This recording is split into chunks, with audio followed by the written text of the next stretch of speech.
My name is Guillermo Pernot. This is Chef Otto. You're listening to the Break It Down Show. And now, the Break It Down Show with John and Pete.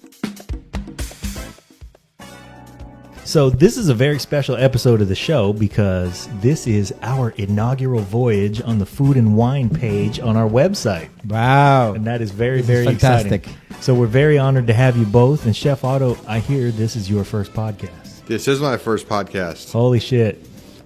Now, podcasts are also not regulated by the FCC, so you can let language fly, do whatever you want. This is just like... You're saying we can use the F-bomb? You can... The Frankfurter bomb? Bomb away. Okay. Bomb away.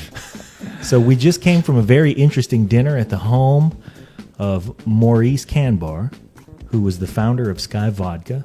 Now, you guys are here for the Pacific Heights Wine and Food Festival, and that's thrown by our lovely friend Teresa Rodriguez. That's how we got access to you, but boy, am I glad we're here. Tell us, what are you doing tomorrow?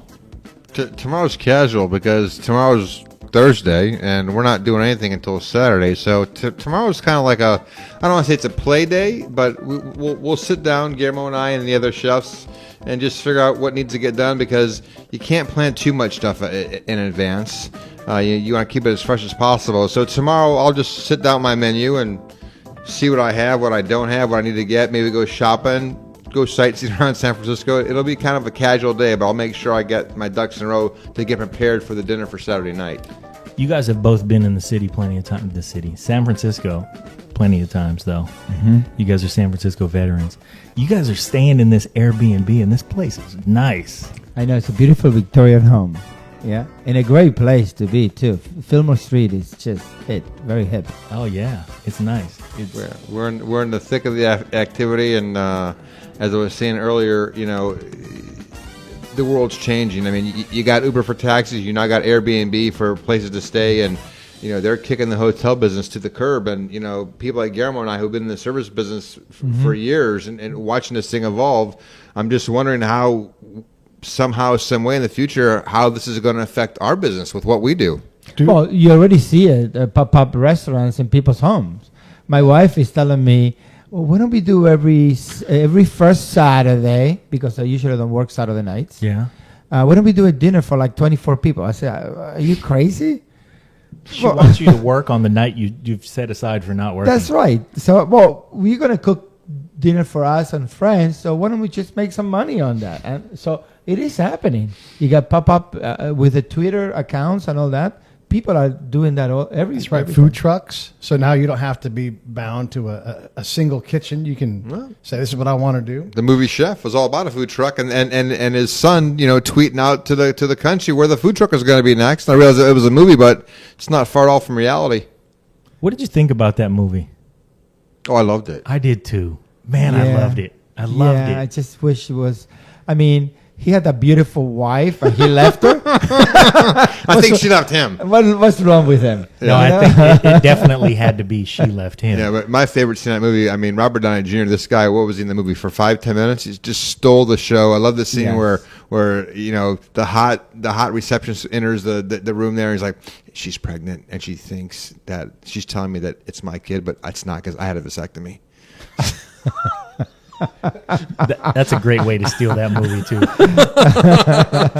Shift gear, but now you watch that movie and you make Cuban sandwiches. That's right. All right, so tell me about that. What did you think about their Cuban sandwich and what they did? It's good, but again, you know, movies.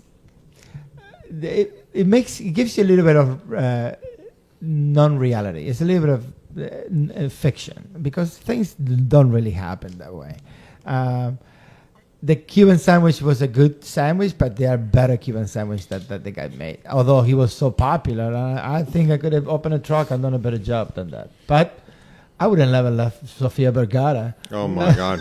I call her Sophie Viagra. I mean, man, if you got a problem, she'll fix it. That chick's unbelievable. And it'll last 4 hours. Yeah, but you know, I think the movie, the concept in general, where the guy. And yeah, it's Hollywood and they do some crazy stuff there. But the fact that this guy says, you know what, I'm throwing in the towel. I'm sick of the brick and mortar restaurant. I'm going to hit the road with a food truck.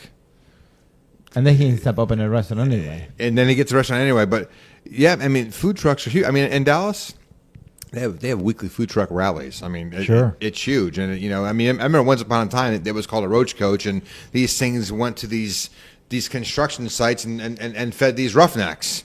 Now it's cool to have a food truck. Right. The best chefs in the country have food trucks, And you're serving duck tacos. and exactly. There's stuff coming out of those food trucks that wouldn't have come out of the roach coaches that we grew up with. Exactly. And I ate off of those roach coaches because I'm a fat dude. Yeah, but they're very I will expensive find too. Eh? a decent plate of These food. things are $120,000 pieces Oh, of equipment. easy. Easy. Yeah, yeah. Well, you've replaced your restaurant with that thing. So, on the one hand, sure, there's compact spaces, but you guys are in a compact space right here where you Yeah. have to prepare. This Airbnb, this place is a great apartment, but it's an apartment, and you guys have a food and wine festival to throw, and Chef Guillermo, we you gotta you have to put 40 pounds of tuna in this place. Yeah, hamachi actually. Yeah, 40 pounds. They're gonna come in, so it's coming in tomorrow, and I'm gonna have to butcher it and then try to put it away in a very civilized way in that refrigerator. Chef So- Otto, I want to hear about your. Now you have 2 courses that you're Two preparing. courses because one's not enough. I'm the host chef. Oh my goodness, That comes with the territory. That's You're right. a host chef. You got to make 2 things. that's right. That's right. So, what are your 2 dishes? Doing a spin on surf and turf. That's going to be the 3rd course. So first course is Guillermo's hamachi, and then we got And it's a hamachi ceviche. It's a hamachi veraniego. Veraniego. Yes, which is it's based on what the summer brings. Basically, tomatoes and basil, right? Okay. So I make the hamachi ceviche tartare out of the belly of the fish, which is the fattiest part, Oh my goodness. with Yes. Oh my goodness. salt cured anchovies, capers, onions, and then Oh, we're gonna slice the hamachi, top of the hamachi. We make a crudo, but we're gonna top this tartare with a duck egg yolk. oh, you fucking gotta be kidding Yeah. me! The only thing left is to serve it on a titty. That's the only happening. thing you That's could gonna happen. possibly do with that dish to make it any better. We have is Friday serve it to right play on in the house. Nobody's gonna be around, so we can do whatever we want here. I love these So, guys. but it is. So then what I did is I cured these tomatoes, these heirloom tomatoes from Lancaster County, in salt with fresh thyme and fresh basil for 2 days, and cure them in a very low temperature oven, and then I puree them in a Paco Jet, which is a supersonic blender, and I made this beautiful tomato paste with it that is going to be painted in the plate with ají amarillo. Ají amarillo is a Peruvian chile that I infuse with the colors of hamachi fume, like a fish stock, and then make a little basil foam just to finish it up. So that's a little bit of the summer. It's going to be a nice dish. I want you to know that I'm going to listen back to this show, and there's no guarantee that I won't touch myself. And we're going to do Taking this. food porn to the next level. We're going to That's do right. this out of this home kitchen. Out of this kitchen. He might even cut the hamachi in this kitchen table because we have no counter space. I know, and I'm afraid this lady is going to be very upset when I do that. She'll be fine. There's a cutting board over there that Yeah. looks like it's made out of 5 Legos. I'm going to have to figure it out. You're going to have to cut 40 pounds of hamachi on it. Yeah, it's going to be. And this hamachi is Japanese, so this hamachi has been traveling first class all the way. It's been hand massaged by Yes. kabuki dancers.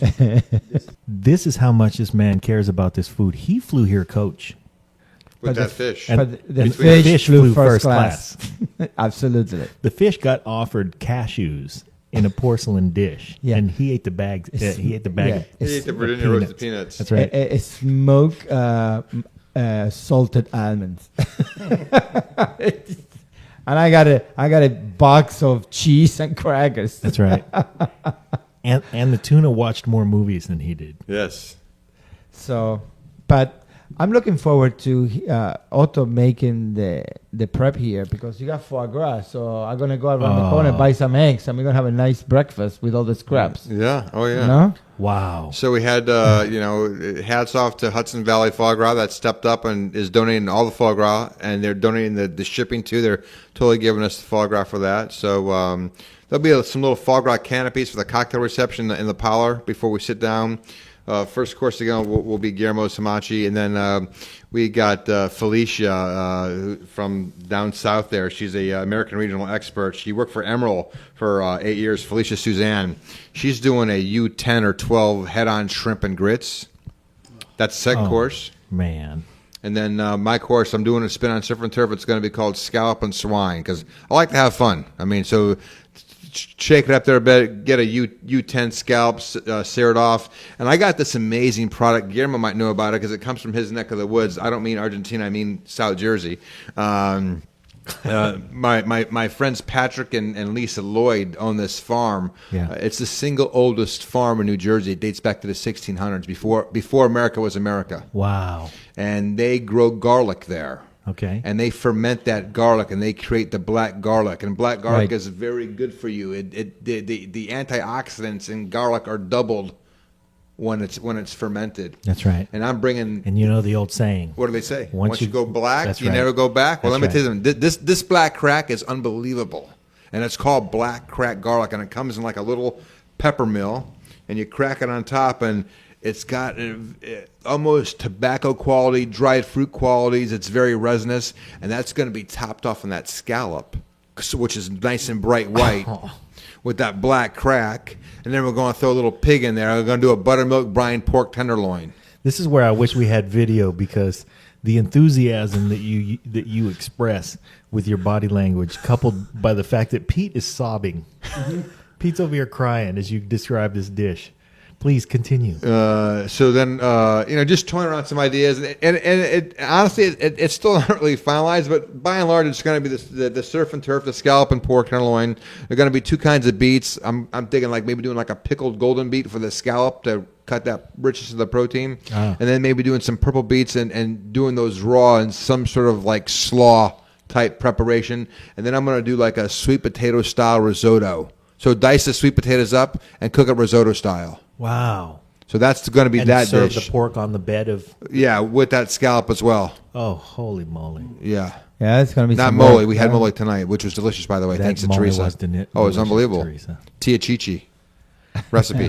Tia Chichi's recipe: 17 ingredients. Yes. Sesame seeds, pumpkin seeds, And a all whole lot of roasted, love. and a Do-do-do-do-do. whole lot of love. Yeah. Dunk, dunk, dunk, dunk, dunk. And then thanks to Hudson Valley, this guy named Jack, who I haven't met yet, but he's a sales rep for the West Coast here, donating 9 libs of foie gras, which is, I don't know, it's probably close to $700. Yeah, 30 pounds of foie gras. That sounds Yeah, like it. yeah, it's not cheap. So donating that, and If I I was came up toying on with some 30 different pounds ideas of about what foie I was gras. going to do. It's a surprise. I'm not going to get into too much, but it's going to be elegant. It's going to be saffron broth. There's going to be lobster in there, and then this one gentleman, I don't know what his name is, but he's one of the money men behind the festival.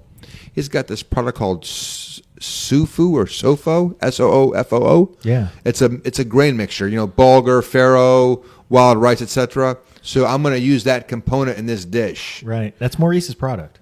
Oh, that's Maurice's It is product. Maurice's product. Oh, I did not know that. So the story behind the product is that half of the world lives on rice as their Beans and starch. rice, yeah. Right. And half of the world lives on wheat. wheat as their starch. And so he wanted to combine it and make it so that he had a universal starch that could be served all 3 meals. You can dress it up with sweet stuff for breakfast, make it Yeah. savory for lunch and dinner. There is a dish.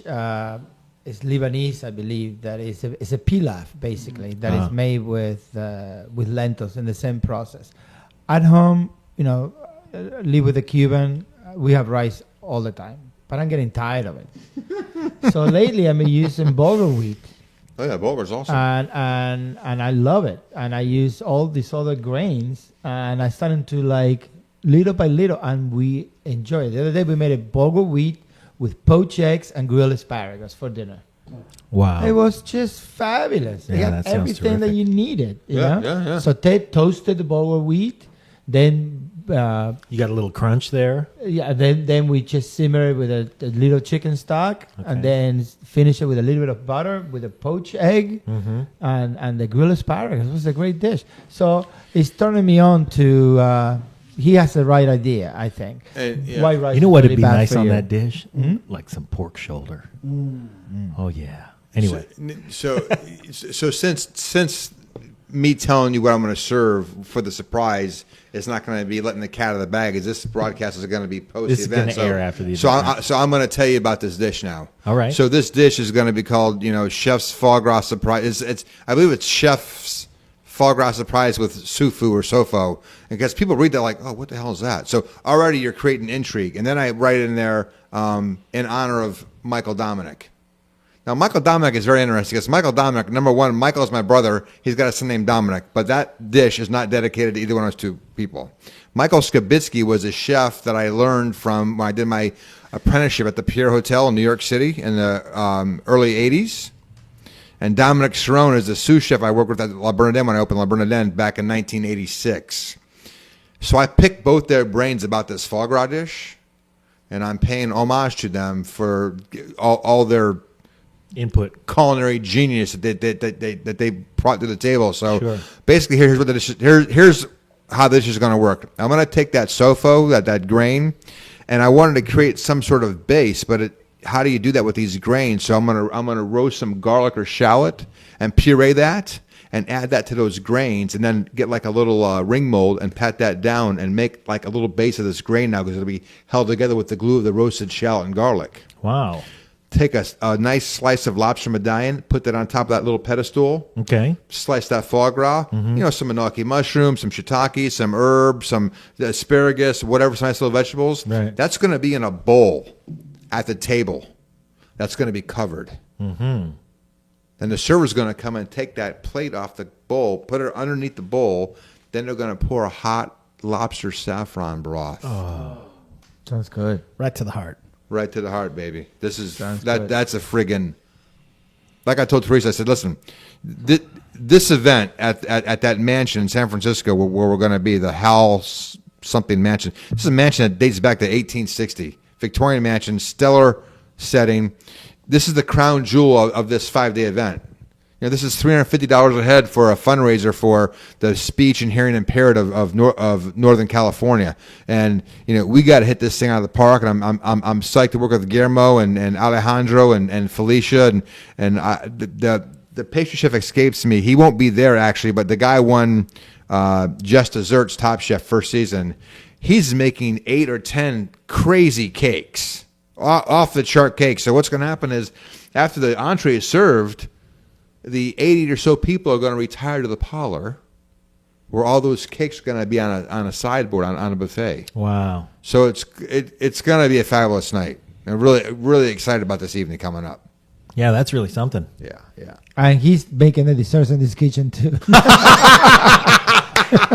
Yeah, and that friggin' microwave oven In the behind us. microwave. Well, I got in. We got a Mr. Coffee I and a got in- Holly Hobby oven with a 40-watt light bulb in it. I've He's been in gonna hot make those water. cakes in that. I've been in hot water when they say, "Well, we need to make a cake." Well, it's not oven; it's a microwave. Well, give me a styrofoam cup, and we make it. Make it happen. We make a cake, a sponge cake in the microwave in 30 seconds. And and since we're your inaugural food and wine show here, and if you guys don't know this by now, I'm just going to go on the record and tell you, as Guillermo knows as well, it doesn't matter, man. Chefs, we make it happen. Make it happen. Absolutely. That is the battle cry. That's right. There's no other way. Yeah. You No way freaking around it. make it happen. Yep. You do the best you can, and then it will happen. We'll come together. You guys are the Navy SEALs of gastronomy. The MacGyvers. That's right. The MacGyvers. Exactly. Freaking chitty bang bang, man. But look what we're doing here. We're sitting here in a kitchen. Now this kitchen, it became a radio station. That's or right. Yeah. a podcast Yeah. station. Just like that. And tomorrow it will become a Tomorrow prep we're going kitchen. to chop 40 pounds of homage and it's on your table. And we have the cooler ready to go. I'm going And to take my- a good long look at this table because this Yeah. is the last it's going to look No, like this. no, don't say that. God forbid. This table's a beauty. It looks like I maple. know. God forbid I put a scratch on it. Oh my God, yeah. It's a good idea to We get a will make good it cutting happen. board, though. that cutting board does not look like it's going to withstand this, No. this kind of production. But you know, I find a dollar store about 2 blocks away. Maybe we can tape 3 or 4 cutting boards and get into, making it happen. making it happen. Get I already did. Put some cardboard down on here. We'll make it happen. That's it. So we were talking before. So Chef Guillermo is from Philly. Chef Otto is from Dallas. So we were talking before, and I just wanted to capture this. Pat's or Geno's? Depends. Okay. Depends what time of the night and how much you have to drink. That's a good answer. And sometimes the lines are longer one than the other. You just can't wait. You just have to have your 2 cheesesteaks. But they're both as good. I think they're and now it's a third player, which is but people say, well, how far can you go north to having cheesesteaks? I think you cannot pass South Philly. You got to be in South Philly. That's and it. That's the place to be. South Philly. Is there a signature food of Dallas? Peter Luke's. That's the name of the other. There you go. Chef Otto, if we go to Dallas, what is the? I mean, it's in Texas, so naturally, you can say barbecue. That's a great answer. But is there a food that is specific to Dallas, where you say, "Oh no, while you're here, we've got to do this"? That's a great question, and Guillermo was talking about Philly cheesesteak. You're bringing up Dallas and food there, and this is about regionality. This is American regional cuisine, and that's what's great about this country. And most people don't really realize or give much thought about to the expansive food we have in this country and how regional it really is. And, and absolutely, and why we should celebrate that. Amen, brother. Big amen on that. And so all throughout the South, barbecue is king. But the protein of choice down south is pork. Right. But when you come to Texas, it's beef. That's right. It's a whole different ballgame in Texas. Yeah. And they'll tell you. But what's interesting is one thing that you're probably not familiar with, and it's quite popular down there, and I've not really seen it anywhere else. It's called a kolache, which is a yeast bread type dough, small.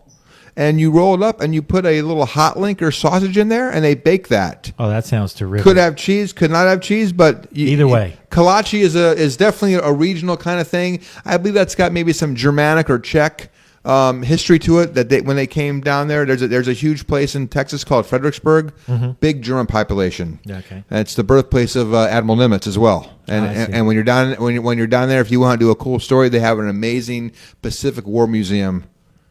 In Dallas, Texas, in Fredericksburg, Fredericksburg. But something cool in Dallas. Go to the sixth floor museum where JFK was assassinated. Yeah, that's a pretty interesting thing to do. I've been there a couple times. Have you? And I'm going to tell you this: that shot easy. I absolutely think Lee Harvey Oswald shot the president. Did you? That's so close. Yes. Wow. Well, very scary. Close. Very, very close. Wow. It's a huge conspiracy, but I know one thing, that JFK was a huge fan of clam chowder, being a New England boy. Bringing it right back to the cuisine topic. That's right. Not controversial. But let me ask you about the kolache, because this is almost like when I was a kid, we would take croissant dough and wrap it around a hot dog. And that would be our Tuesday night, because my dad had bowling and we had to do something quick. So that was your dinner. Yeah. But you know what? Here's what I love. Anything that you do with a hot dog, do it with a hot link, and you win me over. Like a corn dog made out of a hot link. Oh, get out of my way. Just ups the game. Yeah, absolutely. But I tell you, one must stop when you go to Dallas. You must go to a store there called Central Market. Okay. Bro, let me just tell you this. If Dina DeLuca and Whole Foods had a love child, oh boy, it would be Central Market. Wow, that sounds like fun. 600 kinds of cheese. 20 some odd sausages, fresh daily. They have a whole, what they call, chef prepared case full of, 70, 80 items. They have a whole packed out wall. Dinners for one, dinner for two, sandwiches, fresh squeezed juices. It is, you want to talk about food porn? That's ground zero for food porn. And what's funny is it's a privately owned family business, and no one knows about Central Market unless you're from Texas. Wow. The parent company is called HEB, stands for Howard Edward Butt, who was a real guy once upon a time. Yep. And A real Howard, guy who would have to use his initials. that's right. And once upon a time, back in the turn of the century on West Texas, you know, when there was nothing but tumbleweeds floating around there, him and his mother opened up a store and they called it HEB. It was a little general store on the frontier of western Texas. Wow. And from that, there's over 300 HEBs throughout Texas today and one superstore in Monterrey, Mexico. They are the 10th largest privately held company in America. Wow. And nobody I knows. thought you were going to say food, you know, some but privately held 10th company. 10th largest privately held company in America. Never heard of it. They're also the biggest It's amazing. philanthropic arm in the state of Texas. Wow. That's tough to do. They when you're talking about the Pros and the Bass family and the Koch brothers, these guys give away more money to charity than anybody else. Wow. Wow. How do I know all this? I'm glad you asked. I used to work for them. Okay. I was a chef at one of the Central Market stores. Brutal. The ground zero for food porn in Dallas. Yeah. That's terrific. Yeah. That is. And you were the chef there? I was a chef at one of the stores. There's 9 Central Markets throughout Texas. I was at the store in Southlake.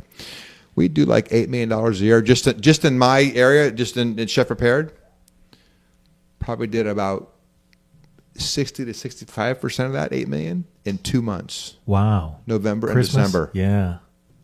Ball breaker. Wow. Brutal. Holiday hotline, Yeah. you know, Mrs. Jones, oh, I want the turkey dinner. Yeah. And she wants a chef prepared. She wants a chef prepared. I got your chef prepared right here, Mrs. Jones. I bet. I bet Mrs. Jones called for that too. But why don't we? How come America doesn't know about these things? How come we don't know about this wonderful thing that, for example, Dallas has that nobody else knows about it? I think Mrs. Jones was keeping Chef Otto to herself. For one thing, And it happens all the way across the country. it does happen all the way across the country, and that's one of the things that I love about when you find that gem of a place in whatever town you're in. Is you have that, oh man, I know something you don't know. And yeah, and you don't want to tell anybody.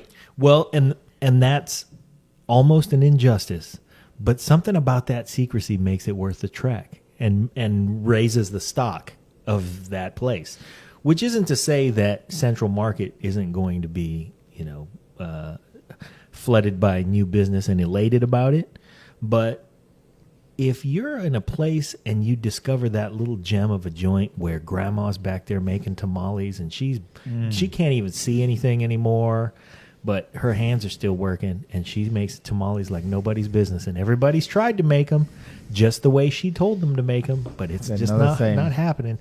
And, when you find that place, that little secret is terrific. And we don't want those things to die, but we don't want them to spread. There's that fine line where do I share this with the world or do I keep this to myself? I love that Yogi Berra line where he said, that restaurant used to be great, but now it's so busy, no one goes there anymore. That's right.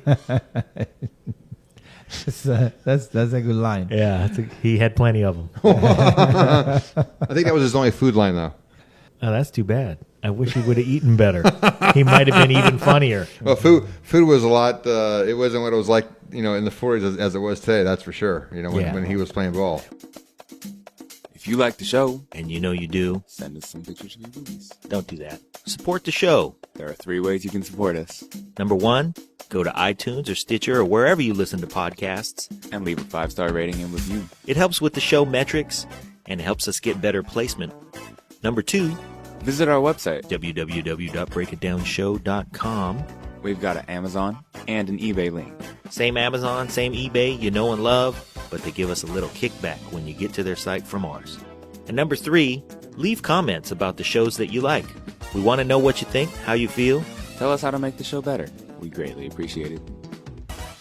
Now back to the show.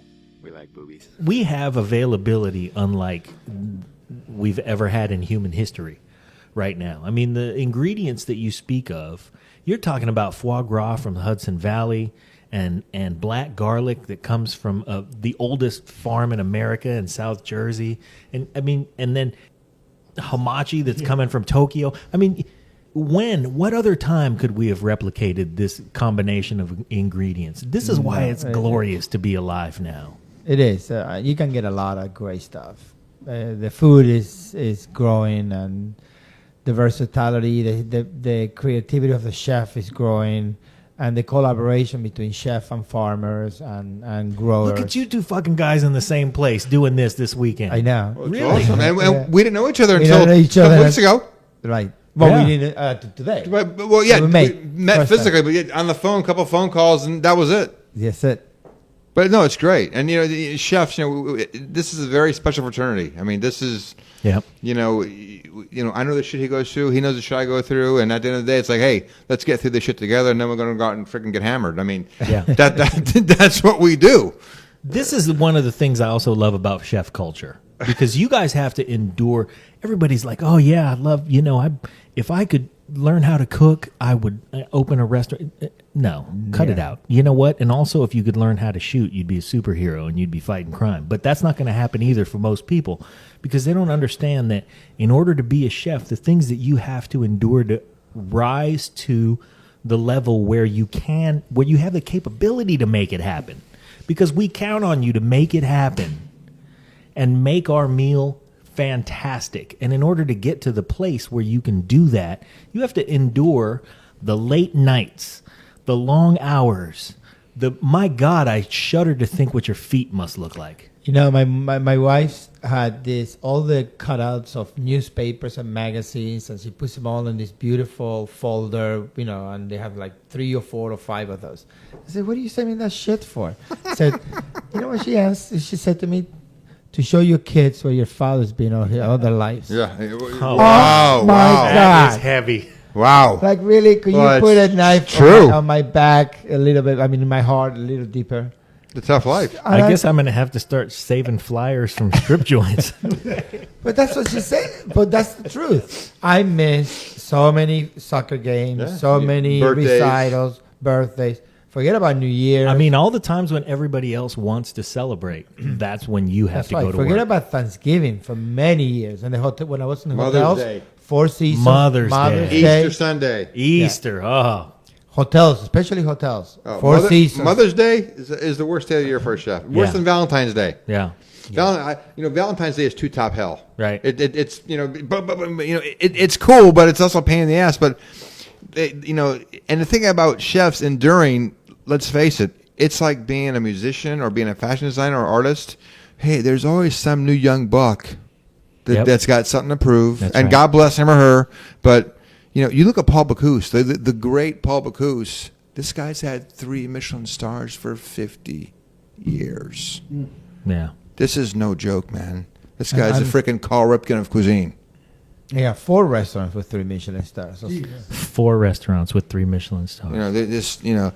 But again, you miss all those things. Yeah. You miss everything. Yeah. And then you get to have gray hair or no hair. Or no hair. right? Or crazy hair. And or crazy hair. And then you just you relax a little bit. But Yeah. those in the begining. So, like Was Guillermo, brutal. I mean, the guy's got 4 restaurants. He's got a wife and kids. I mean, me, I'm a different story. I was married once. I'm divorced now. I've been divorced ever since I got divorced 20-some years ago. But, now I work for a company called Guggenheimer, which is similar to Sodexo or Aramark, corporate food service. Yeah. Bro, I work Monday through Friday, 6 to 4. I work 5 days a week. I have nights off, weekends off, holidays off. You paid those dues. Bro, yeah. I got the stripes on my back, man. Yeah. I've more than paid my dues, and I have a life now, and I got an awesome. I'm a traveling chef for this company. Next week, I'm going to go to Memphis. Oh, Can I get an amen and some food up there and Man. and some music? So I'm 'cause going I there. love pork too. I'm going there because Nike has a distribution center, and the company I work for, Guggenheimer, has got the food service contract for the Nike distribution center in Memphis. So I'm going to go up there and help them open this property up. I spent 10 weeks in Norwalk, Connecticut this past summer, away from the Texas triple-digit heat. Another big amen to that. Working for Bridgewater, another client of ours. Maybe never heard of them, maybe have. The single biggest hedge fund on the planet. They manage $150 billion. We feed their people. They got a little money to throw around on duck confit and foie gras. Oh, yeah. Oh, yeah. And hamachi. And all the food, they don't have to pay. The employees don't pay a cent for it. They all give it to Did you them. see the movie The Intern? No. Were these interns like they're working for Google, so to speak? Right. And these pantries are micro kitchens. They're just like hoarding shit, like potato chips, Lay's, and Toblerone chocolate candy bars, and Nantucket nectars, and like everything's free. I mean, the food budget for Google is like $60 million a year. Yeah. You want a fucking ostrich egg omelet today, sir? Coming right up. Yep. I mean, it's that crazy. It is that crazy. The thing is that it also wasn't lost on me that Guillermo said he doesn't work Saturday nights. No. So I'm very happy to see that you guys. I'm thrilled he's not working Saturday night. But hey, he's also the chef owner. That's true. But my point in this is that I'm happy to see that you guys have gotten to a place where you can at least now enjoy some of the fruits of your labors. Take some of those holidays that you've sacrificed year after year after year for a couple of decades, and take it easy a little bit. Well, you can't take it easy. You just have to keep going. Oh, Otherwise jeez, you get man, I'm old. trying to give you a little bit. No, you can't take it easy. If you take it easy, you die. I mean, you might as well just keep at it. Look, there are times that I spend 8 weeks away from home and opening a restaurant. No days off, 14 hours a day. Right. Boom.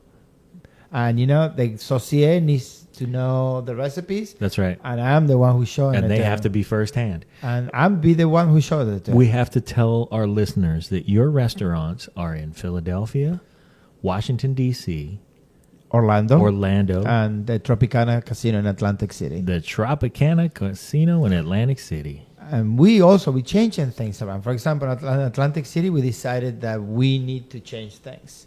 So how are we going to change it? So we're going to put a 9-foot wood-burning oven, wood-burning grills. 9-foot wood-burning grill. Wood-burning grills. 9-foot wood-burning with grill. wood-burning plancha and hot smokers. Oh, yeah. In the middle of it. And roast whole animals. And that's going to be at the end of the restaurant. So it's going to be the only... Big visual. The only restaurant in Atlantic City that has that. Oh, what why a do smell, we put that too. stuff? We are busy anyway. So Right. why do we do that? Just because we have to That's do right. it. Because we It's need there to to be put- done. It's there to be done, and you have to take advantage of those. When the opportunities come, you have to take advantage. I mean, of you it. guys are busy all the time anyway, but I also know that in the summer, you guys roast a whole pig in a parking spot in front of your restaurant in Philadelphia. They get 2 parking spots, just like Tom Hanks and We put a cajachina. and what's his name, Scolari at the beginning of Bosom Buddies, where they were doing their sunbathing and putting money in the parking meter. That's these guys. They put money in 2 parking meters right next to each That's other, right. and they spread out their setup and they roast Cajachina, and we'd be there for 9 hours roasting pigs. 9 hours roasting whole Love it. pigs. So this idea with this 9-foot grill and the plancha and roasting these whole animals, that's about enduring. Like you said, no one in AC is doing that. Yeah. No, Guillermo's doing it now. Because We why? gotta do it. Because he's filling a void, and it's like my first boss told me that Eddie Salm, that guy taught me so much. Oh my God, that guy was like a freaking carnival barker for P.T. Barnum. He was amazing. Thank you, Eddie. And Eddie Salm was the man. And so he's like, Otto, you got to be different. Why is someone going to go to your restaurant over somebody else's restaurant? I mean, that was just one of the nuggets he taught me, but that was probably the biggest one. You got to be different. Hell, I was different when I was 16 to begin with. He just gave me the green light on that one. He just confirmed it. But I wish you guys could see what Chef Otto has on. He's never ever. I've known you 3 hours. You've never had a problem being different. yeah, I never had a problem with it, man. Hey, we're all born different, and chefs are different individuals as well. And I love that quote. I'm not sure who said it or exactly. I'm paraphrasing here, but it's like we're all born with imagination and different thoughts. But yet, what happens is as we get older, we get into this streamlined mode of activity and become parents and raise kids, and we no longer become creative anymore. And that's why there's only one conductor to every 1,000 violinists, because we don't maintain our creative juices that we had, that we were born with. We lose that for some reason. And I'm not losing mine, brother. Clearly. And this is a great segue into, you have a book. Hey, how about that? Not yet, but it's in the works. Yeah. Yeah. How far in the works are you? Well, that's a great question. It's actually not a book; it's 3 books. Holy shit! It's 3 books. Yeah, it's a trilogy. Okay. Absolutely. It's, Why not? It's 3 courses of book. That's exactly right. And the first course is the appetizer. And the first course is called Born to be a Chef. And it's about my life from day 1 to age 22 when I got discharged from the U.S. Navy. So lots of interesting tidbits in there. One of which is that you went to Guam. I was in Guam, yes. I served on the USS Patrick Henry, a nuclear-powered submarine that was stationed in Pearl Harbor. That was always based in Agana, Guam. I did 5 patrols out of there. I cooked. I fed the men who served our country on that submarine. Wow. Yeah. That's amazing, though, that Yeah. you can cook out of those things. Yeah. It sure is. Yeah. Half a day, by the way. Half a day, brother. Yeah. Yeah. He don't talk much. Go ahead, chime in. Well, we were sharing a microphone over here. So you Who's Sharon? Sharon, hey, She's the one whose tit was. you got the fog on her. What about book 2? What's in book 2?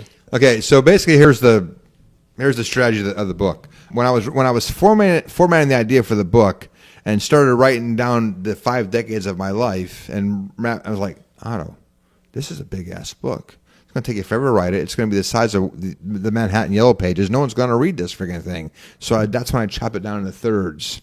So the first book is called Born to be a Chef. It's about day 1 to age 22. The second book, you got to have some controversy. You got to have like some bad stuff. So that one's called Drugs, Deceit, and Divorce. Wait a minute. You mean that there is drugs, deceit, and divorce in a restaurant? Hard to believe that, isn't it? In the restaurant? I was the first guy to do that. That's why I'm writing a book about it. Okay. Yeah, right. That's I'm why not gonna insurance company the one I'm not going to insure us. skip book 1, but I'm going to look forward to book 2. Yeah. Book 2 is going to be meaty. Yeah, you get off a submarine full of dudes, and you're like, bitches beware, here I come. Well, that's one thing you say. Hopefully you don't say, Jesus, it smells bad in there. Yeah. But it can't smell bad in there because you were cooking in that fucking thing. Yeah. Well, it's interesting. On the submarine, you make your own air, you make your own water. You big desalter kit back there. So it's a self-contained unit, and it's Wow, that's So fascinating. what do you do with the fumes of the kitchen? everything. It gets ventilated. Yeah, Wow, it's ventilation. amazing. Yeah. No nuclear. I mean, the submarine could stay submerged for 10 to 15 years. The only thing it had to do is reload food and crew sanity, but it's meant to stay submerged. The kind of sub I was on, which was what they call an FBM, a Fleet Ballistic Missile Sub, which carried 16 missiles. That's the first line of defense in a nuclear war. Right. We're telling our enemies during the Cold War, hey, you want to get smart with us? We got this thing pointed at you all the time. And you have no idea where it's at. And there's 41 of them out there. Yeah. Right. That's heavy. Well, they have them too. They have them too. And here's the good news. As soon as they hit that missile to fire that bird, guess what? They will track you down because the satellite's going to find out exactly where that bird came from. They know. So thank God you never had to pull the trigger. you never had to pull the trigger. And as the leadership would say on the submarine, if we ever shot our missiles, we failed our mission. That'd be that. Oh, yeah. We failed our mission because our mission was a deterrent, Right. not an offensive weapon. That's one of the reasons why they brought Russians onto our subs to say, look, even our pea knife in our kitchen is rubberized, so it doesn't make sound. Exactly. And they're like, we haven't thought of any of this, and it freaked them out. So they're like, all right, well, let's back off a little bit. Wow. We don't even let the guys chew celery on this boat. Exactly. My God. All right. You also worked in Vegas at the Bellagio. So Yeah. you know the casino restaurant game, and everybody's got a steakhouse. Everybody's got a taqueria. Everybody's got a sushi. How do you stand out in Vegas? Wow, that's a friggin' awesome question. And a tall order. And a tall order. Hey, let's go back to Eddie. You got to be different. And the great thing about Vegas is Vegas has got money, and Vegas can afford or the casinos can afford to lure Jean-Georges and Bobby and Emerald and all these big gun chefs and pay them obscene amounts of money because guess what? The average casino in Las Vegas makes $1 million a day. Everything. Once upon a time, back in the 60s and 70s and even into the early mid 80s, it was $3.99 all you can eat buffet. Terrible. Those days are long gone. Long gone. They figured out that was a profit center. Long gone. Well, and they didn't necessarily figure out it was a profit center. They figured out it can be a profit center. They're always going to make money off gambling. Yeah. But they figured that, hey, what else can we do to keep our guests in these hotels and not let them go to the competition? I mean, they're talking about having friggin' booty bars in these hotels now to keep the guys in there. You got to make your own air. You got to make your own. You got to be self-contained. And you got to keep exactly. guys in there for six months. But to stand out in Vegas, that's a great question. It's a tall order, but at the same time, they got the money to bring the guys in who can. I mean, you got Pierre Gagnaire there. You got Ducasse there. Robuchon was there. You got these big French guns there, and I'm not so sure if the American clientele even really gives two shits about Frenchies coming over here anymore. Because back in the day, that was a big deal. Well, it was like this in the 30s, 40s, 50s, 60s. All these Swiss chefs, German chefs, Italian chefs, German chefs. Stupid American, you do not know shit about cooking. Those that line days is going to lead this show. Those days are gone, bro. Yeah. And our chefs are on par with any chef of the world. Our product is on par with any product in the world. I mean, when Paul Bocuse visits America, he freaking brings back Idaho potatoes and Iowa beef with him back to Lyon, France, because he can't get that product over there. He needs to go down to Dallas and get one of them fucking wrapped up hot links. He needs to get a kolache. If he knows what's good for him. The American palate too kind of has created, I think, this way of doing the chef thing, swine and surf, kind of thing. We are willing to mix. Susharitos is a great example. I love a susharito, and you can't do that in Germany. They don't get it. They don't get it, especially Germany. Right.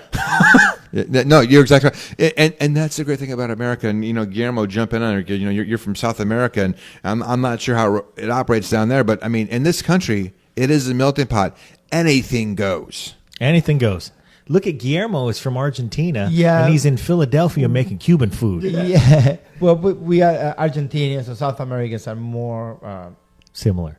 they're not so wild. We have some structure, Okay. and some culinary history. We want to just do the things the way they've always been done. Right. Grandma And makes tamales. That's right. The empanadas are made that way. Every Sunday you have the big grills, and the wood is cut from certain tree, and it's put in certain place, and the temperature and the grill has to be a certain way, and nothing changes.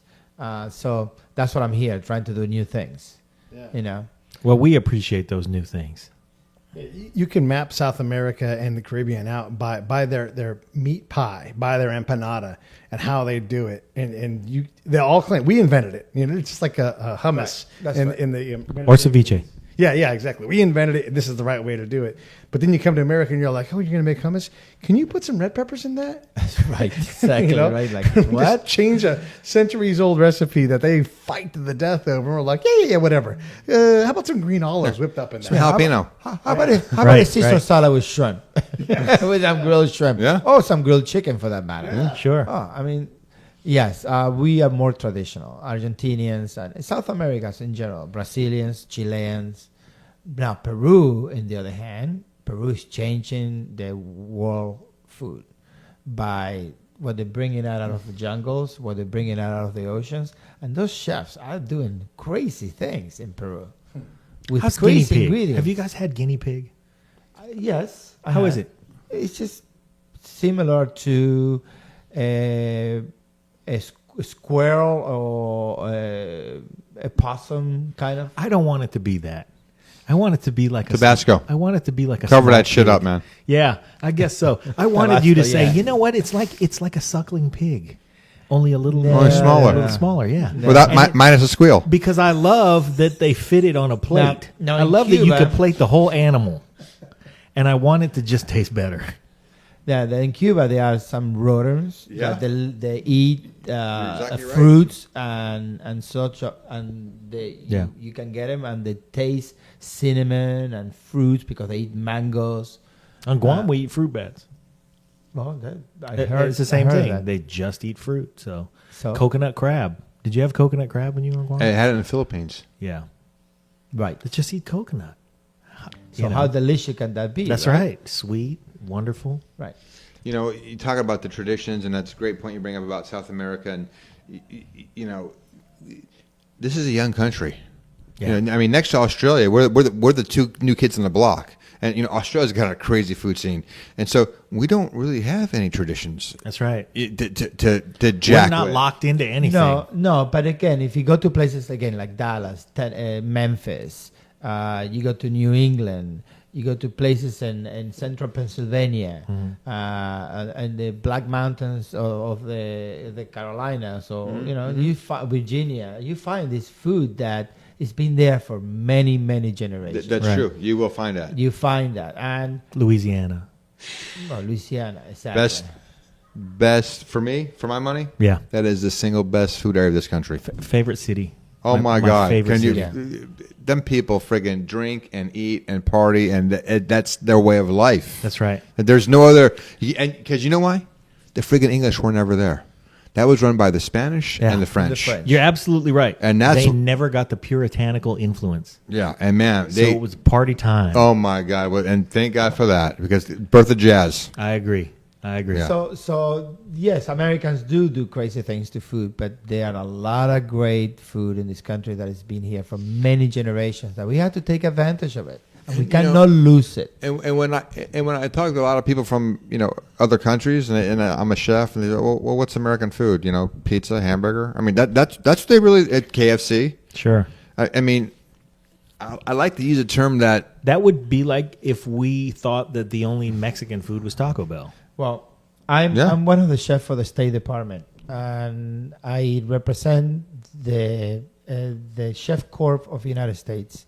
So I went to Honduras. I didn't know there was such a thing. Yeah, Hillary Clinton started I'm it glad that when she was Secretary of State. I So didn't know here that. we That's have amazing. an Argentinian making Cuban food, and he's in charge of preserving the. That's America, baby. Yeah, absolutely. So I went to Honduras. And he went to Honduras to do some shit. Okay, first thing I need is to go to Honduras. I was gambling in Honduras. And I needed to explain and show the Hondurans that Americans eat other things but McDonald's and Kentucky Fried Chicken and stuff like that. Yes, they do. Because that's what they think the Americans eat. So I made a huge dinner at a hotel down there and invited What'd you make? a lot of pork. Yeah. All right. I made 3 of the most beautiful legs of pork that you've ever seen in your life. So I showed them that this is what America is based on cultures from different countries, and we don't need just fast food. That's all they think we do. And it's amazing how misrepresented America is. Way to execute that mission, man. And we did a good job. Yeah, You did a thank good for job. that. And the Chef Corps goes all over the country. All over the world, I'm sorry. How I many need to in get the involved chef with that, man. Yeah, Sign me yeah, up, you dude. sure do. I'll take the oath. I'm a military guy. Come on, get me in. Not Absolutely. only that, he's from Ohio, Yeah. right in the middle. He's got Yeah. all the cuisines covered for as far as you can reach in every direction. Absolutely. But Yeah. part of this. And he has the personality too. That's no But, question. you know, about Wait, Chef Otto? You saying has personality? Okay, I just He make has sure it. you Yes. make But, sure you I know, got that right. part of this problem America has in terms of other countries recognizing our food or lack of it, or what they think American food is the fact that I like to say that America is an empire of influence. When you look at the Roman Empire and the Ottoman Empire and the Austro-Hungarian Empire, these empires of old, these were massive real estate holdings. Yes. We don't own massive real estate, but we own massive influence. That's right. That's right. We have outposts all over the globe. And Right. when you're in Manila, Philippines, or Timbuktu, or in Argentina, and you see KFC or Ronald McDonald or Burger Chef, oh, that's American. That's what they eat there. Yeah. And that's a blessing and a curse. Sure. Yeah, it is a curse, definitely. No question about it. No blessing. No blessing. My kids were not allowed to eat any fast food until they were able to order themselves or drive themselves to any place like that. Yeah. They were not. I would never take them to it. You don't catch my white ass in a freaking fast food joint ever. Except an In-N-Out in Los Angeles. Exactly. Like, you got to have that. In and out. But every now and then is all right, though. It's in moderation. You know, we don't Yes. live on that kind of food. Right. you know? Yeah. You know, I remember I went to Guatemala 2 years ago for a mission trip, and I'm in Guatemala City, and I walked into this little coffee shop, not a Starbucks, but like a, privately held coffee shop. And I was so fascinated by this. I took a picture of it. The guy, it was just on a regular 8.5 by 11 paper. Somebody did like a little etching or a pencil drawing of a McDonald's. And it said Ronald McDonald El Diablo. And it's got all these little Guatemalan kids, normal little kids, walking into the McDonald's. Yeah. And then on the exit door, As if it's a sausage factory. they're Gordo. Yeah. I'm like, holy shit. That's hilarious. I took my phone out, took a picture. I was like, look at this, man. This, Wow. Well, Yeah. the terrible about- thing is that they get it on a level that we don't. Oh, yeah.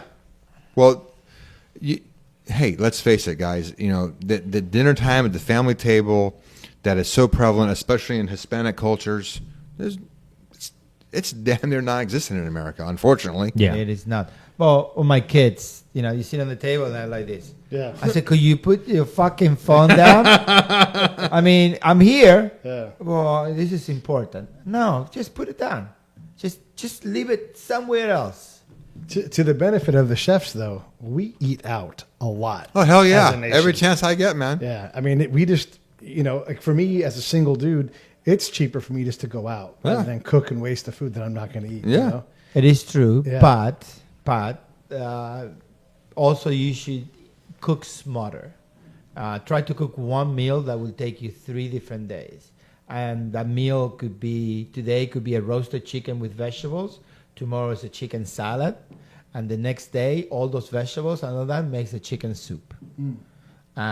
So you get good food, save money, and you are healthy. You can't go out and eat pizza. I mean, I love pizza. I love all that crap. But I crave it sometimes.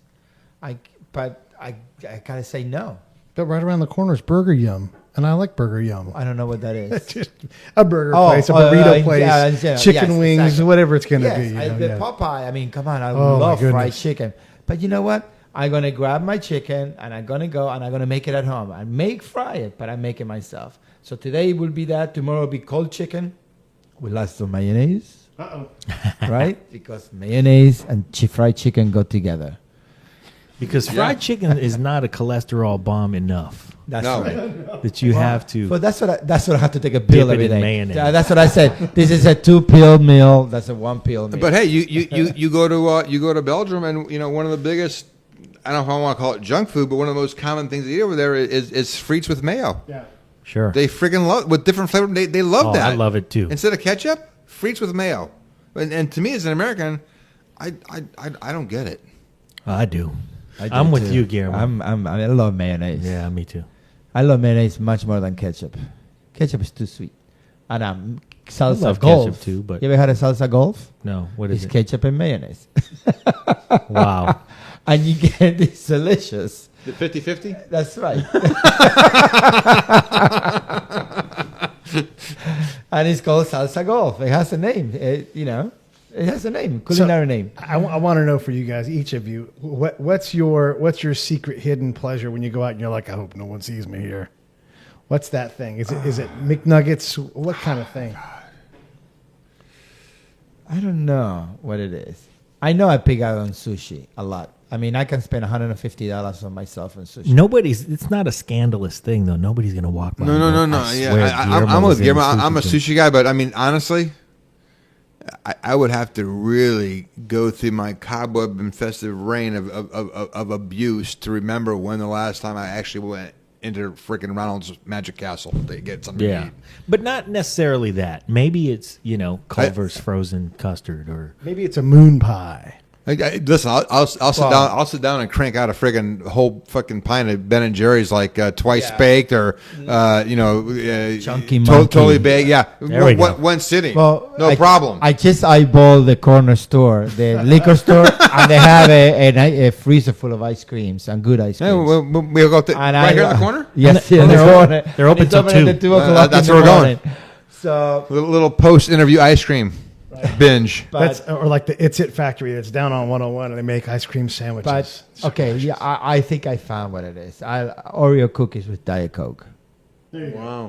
Okay. Yeah. Don't tell my wife that. But I would yeah, polish the whole box with Diet Coke. I used to No make this question. on the sub too as a treat. I haven't had it in years, but man, I used to freaking love it. I tell you why I love it. I would make just a peanut butter and jelly sandwich, and then I would French toast batter it, Oh my goodness. and then cook it like French toast with maple syrup and vanilla ice cream.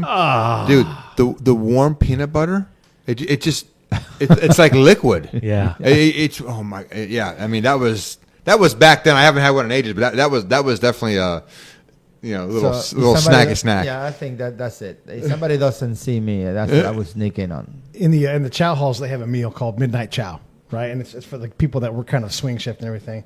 And we had a guy that he couldn't drink when he was there because you can't drink, so he replaced that with sugar.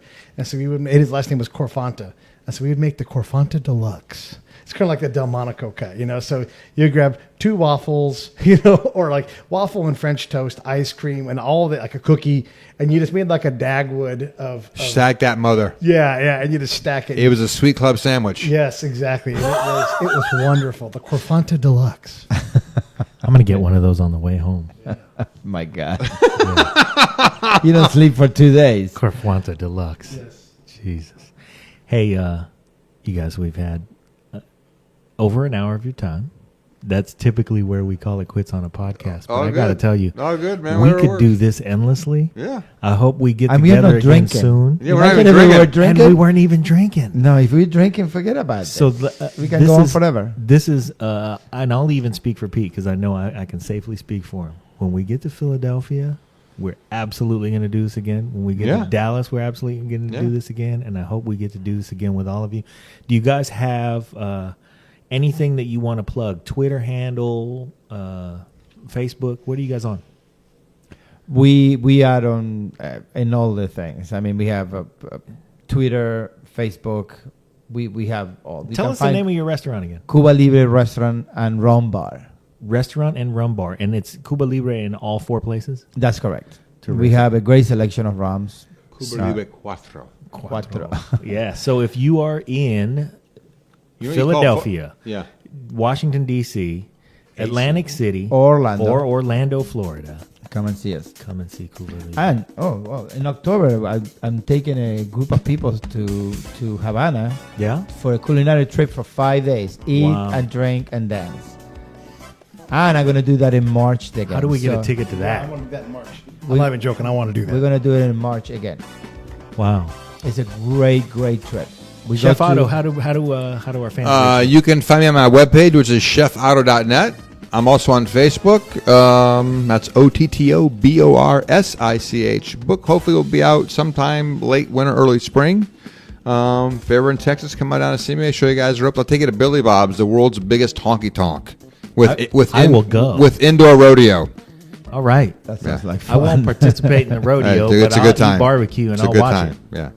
And we wouldn't be doing our friends a service if we didn't mention one of our favorite restaurants in our hometown. It's called The Workshop. It's run by a guy named Danny, and it's New Orleans style cuisine. Oh, cool. And fantastic. He's got this world class sandwich. Well, all of them are really good, but we love The Workshop. It's in Benicia. You definitely should check that out. In Benicia. Yeah, if you guys get to Benicia, boy, I will Oh, I'm huge with Cajun Creole. So tell you what, I will fuck you up with a Danny Glassmaker oyster po' boy. Oh my God! I love that. He's the real deal. He's got a brisket sandwich as well. That he is working on perfecting the recipe, and there's nothing wrong with this sandwich at all. But the place where you get it, it's the leftover beef, and then the bartender has to go make the sandwich, and it's just Yeah, that's the downfall of chefs. Now we always got to tweak it. We always got to make it one step better. We can't leave it alone. How can let me throw some shrimp on that Caesar salad. For example, we got to elevate it. That's right. Well, words to live by. We should all be so passionate about our work. And thank you guys, man. I'll tell you what, I've like I said, I've known you guys for about 3 hours. I've fallen in love with both of you. It's been a pleasure, guys. It's Thank been a you. lot of fun. Pleasure. thanks.